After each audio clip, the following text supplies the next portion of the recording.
नमस्कार, एग्रीमीटर में आप सभी का स्वागत है। मैं हूं ब्रिज द्विवेदी। आज के एग्रीमीटर में हम हल्दी के मार्केट पर चर्चा करेंगे। दरअसल एक साल में अगर देखें तो हल्दी का भाव 17% से ज़्यादा टूट गया। वहीं बीते एक महीने की बात करें तो भाव 8% से ज़्यादा गिर गया है। इसके अलावा बुआई के साथ साथ उत्पादन में बढ़ोतरी का अनुमान है। बाजार में इसकी सप्लाई भी पर्याप्त बताई जा रही है। ऐसे में हल्दी में खरीदारी करनी चाहिए या बिकवाली, इस पर बात करने के लिए हमारे साथ जुड़ रही हैं एसएमसीज ग्लोबल सिक्योरिटीज़ की कमोडिटी रिसर्च हेड वंदना भारती जी। मैम, बहुत बहुत स्वागत है आपका द बोनस में।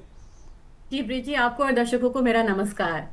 हल्दी पर आज चर्चा करेंगे। इस साल हमने हल्दी की बुआई जिस तरह से देखी है, बढ़ने की संभावना जताई जा रही है। इसके अलावा मौजूदा समय में हल्दी की पर्याप्त सप्लाई भी है। साथ ही भाव जिस तरह से टूटते हुए नजर आ रहे, 17% से ज़्यादा टूट गया है। ऐसे में आप हल्दी में मौजूदा स्तर पर ट्रेडर्स को क्या राय देंगे, और साथ ही ये भी बताइए आपके हिसाब से उन्हें क्या करना चाहिए इस वक्त। जी ब्रिज जी, अगर थोड़ा सा हम पीछे जाके देखें तो इस बार ही हुआ ये कि हम लोगों ने बहुत ज्यादा एक अपसाइड आता हुआ देखा था। अगर हम 24 की बात करेंगे, 24 में रिकॉर्ड हाई लगा था और 23 और 24 के बीच में जो प्राइस था हल्दी का, 23 में करीब ये 6,000 के करीब ये कमोडिटी थी, 6500 के करीब। वो कमोडिटी आपको 22,000, 21,000, 22,000 वाले जोन में चली गई। प्रोडक्शन यहाँ पे बढ़ा और अच्छा खासा प्रोडक्शन बढ़ा, और इस बारी जो है इसका इम्पैक्ट जो है देखने को मिल रहा है। प्राइसेस लोअर साइड में आ गए।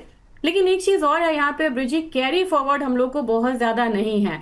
कंसर्न यहाँ पे है कि प्रोडक्शन तो ज्यादा हुआ पिछली बार, लेकिन कैरी फॉरवर्ड जो है वो ड्राई है। और बेसिक जो है कि किसान के पास से ज्यादातर माल निकल चुका है और थोड़ा बहुत यहाँ पे माल है मार्केट में, बाकी ट्रेडर्स के पास है।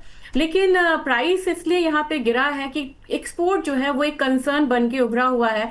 क्योंकि अगर एक्सपोर्ट जहां जहां होता है उन कंट्रीज के नाम अगर मैं यहाँ पे बोलूँ तो अपने आप समझ में आएगा कि क्या माजरा है।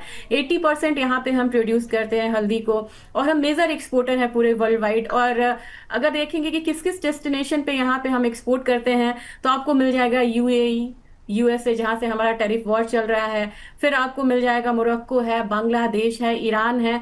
तो इस वजह से इस बारी हम लोगों ने देखा कि एक्सपोर्ट नंबर्स जो है वो यहाँ पे वीकर साइड है और एक्सपोर्ट नंबर्स कम है, जिसकी वजह से प्राइस में एक फॉल आया।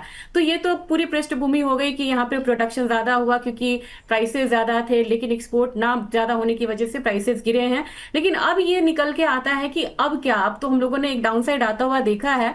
मैं ऐसी चार्ट देख रही थी, मुझे लग रहा था कि जो मेजर लो है यहाँ पे ब्रिजी, ये इसने बना लिया हुआ है इस कमोडिटी ने। अगर हम बात करें कि इस बार की मूवमेंट हमारी क्या रही है, तो मेरे ख्याल से एक अपसाइड जो हम लोगों ने रिसेंटली देखा था 15,200 के करीब का, वहां से एक फॉल आते आते ये कमोडिटी ने 12,900 का भी स्तर देखा है। 12,900 ही मुझे लग रहा है कि एक सपोर्ट साइड होना चाहिए, उससे ज्यादा नीचे नहीं आनी चाहिए इस कमोडिटी को। अगर उससे ज्यादा फॉल है तो मेजर मुझे लग रहा है कि 12,800 600 रहेगा। लेकिन अब जैसे ही यहाँ पे त्योहारी मांग की शुरुआत होगी तो अगस्त के बाद मुझे लग रहा है कि इस कमोडिटी में उछाल देखने को मिलेगा। और अभी जो लेवल्स है ये काफी बढ़िया लेवल है। अगर कोई यहाँ पे व्यापारी बनाना चाहते हैं लेवल्स कि यहाँ पे लॉन्ग हमको लेना है, वो उनके लिए बढ़िया मौका है, वो ले। 12,800 मुझे निचला स्तर लग रहा है। और अपसाइड में अगर आप कहेंगे कि अपसाइड में क्या लग रहा है, तो मुझे लग रहा है कि एक हर्डल है 13,800 का। 13,000 से 800 के ऊपर ये कमोडिटी स्टेबल होती है ना, तो फिर मुझे लग रहा है कि आने वाले 1 से 2 महीने में 14,500 14,800 वाला लेवल जो है वो देखने को मिलेगा। तो अब वो समय आ गया है कि वो जो पैनिक था हल्दी में वो यहाँ पे खत्म होना चाहिए। थोड़ा 1 महीने दिन का टाइम फ्रेम रहेगा, उसके बाद ये कमोडिटी मतलब महीने क्या 15-20 दिन में ये कमोडिटी ऊपर होती हुई नजर आएगी। जी बिल्कुल, जो जानकारी निकल कर आ रही, जैसा कि मैम ने बताया, हल्दी की कीमतों में 1 से 1.5 महीने या 15 से 20 दिन के बात करें उसके ऊपर कीमतों में उछाल देखने को मिल सकता है। वहीं वित्त वर्ष 2025 में हल्दी का उत्पादन करीब 12 लाख टन होने का अनुमान है। उत्पादन बढ़ने के अनुमान के साथ ही 2024-25 में इसके निर्यात में भी करीब 9% की बढ़ोतरी देखने को मिली है। निकट भविष्य में हल्दी का निर्यात कैसा रह सकता है, मैम इसको भी जरा समझाइए हमारे ट्रेडर्स के लिए। मुझे लग रहा है कि अब धीरे धीरे ब्रिजी, जैसे जैसे यहाँ पे अभी जापान से यहाँ पे टैरिफ वॉर पे मतलब डील हुआ, यहाँ पे ट्रेड डील हुआ, फिर धीरे धीरे कंट्रीज से होगा। बांग्लादेश से हमारे संबंध थोड़े से खराब हुए यहाँ पे, उसका भी एक इम्पैक्ट आता हुआ दिख रहा है। तो मुझे लग रहा है कि ये ट्रेड रिलेशंस का एक बार थोड़ा सा छटता है, और जैसे ही नीड बेस्ड बाइंग आएगी तो मुझे लग रहा है कि एक्सपोर्ट का जैसे ट्रिगर आएगा टर्मरिक में, वैसे ही यहाँ पे एक अपसाइड मूवमेंट जो है वो लेना शुरू करेगा। तो मुझे लग रहा है कि ये वाला समय जो सीजनैलिटी के हिसाब से अगर आप देखिएगा तो आपको ये मानसून से शुरुआत होती है इसकी, फिर फेस्टिवल सीजन आता है, फिर हमारा आ जाता है शादियों वाला समय, और फिर आता है हमारा विंटर सीजन।